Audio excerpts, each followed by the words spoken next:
పెళ్లిపై clarity ఇచ్చేసిన జాన్వీ కపూర్ ఏమన్నారంటే, జాన్వీ కపూర్ శ్రీదేవి వారసురాలిగా ఇండస్ట్రీలోకి అడుగుపెట్టింది. ఎప్పుడు వరుస సినిమాలతో బిజీగా గడుపుతుంది. ఎన్టీఆర్ శాసన దేవర సినిమాతో టాలీవుడ్కి పరిచయమైంది ఈ ముద్దుగుమ్మ. ప్రస్తుతం పెద్దిలో రామ్ చరణ్కి జోడిగా నటిస్తుంది. మహారాష్ట్ర మాజీ సీఎం సుశీల్ కుమార్ సిందే మనవడు శేఖర్ పహారియాతో జాన్వీ రిలేషన్షిప్లో ఉందంటూ కొంతకాలంగా సోషల్ మీడియాలో వార్తలు వైరల్ అవుతున్నాయి. దీనిపై వీరిద్దరిలో ఎవరూ ఈ వార్తలపై స్పందించలేదు. ఓకే వేడుకల్లో వారిద్దరు కనిపిస్తే చాలు ఆ ఫోటోలో నెట్ ఇంత వైరల్ అవడం పక్క. దీంతో పెళ్ళెప్పుడు అని ప్రశ్నకి జాన్వీ ప్రస్తుతం నటనపైనే దృష్టి పెట్టాను, పెళ్లికి ఇంకా టైముందని బదులిచ్చింది. శేఖర్ గురించి మాత్రం ఏం మాట్లాడలేదు.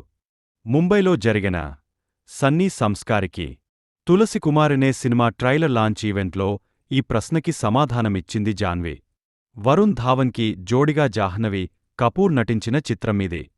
శశాంక్ కైతన్ తెరకెక్కించిన ఈ మూవీ అక్టోబర్ 2న ప్రేక్షకుల ముందుకు రానంది. తన ఫోన్లో స్పీడ్ డయల్ లిస్టులో తన తండ్రి, చెల్లెళ్లతో పాటు శేఖర్ పేరు ఉన్నాయని ఓ సందర్భంలో చెప్పడంతో రోమన్స్ మొదలయ్యాయి.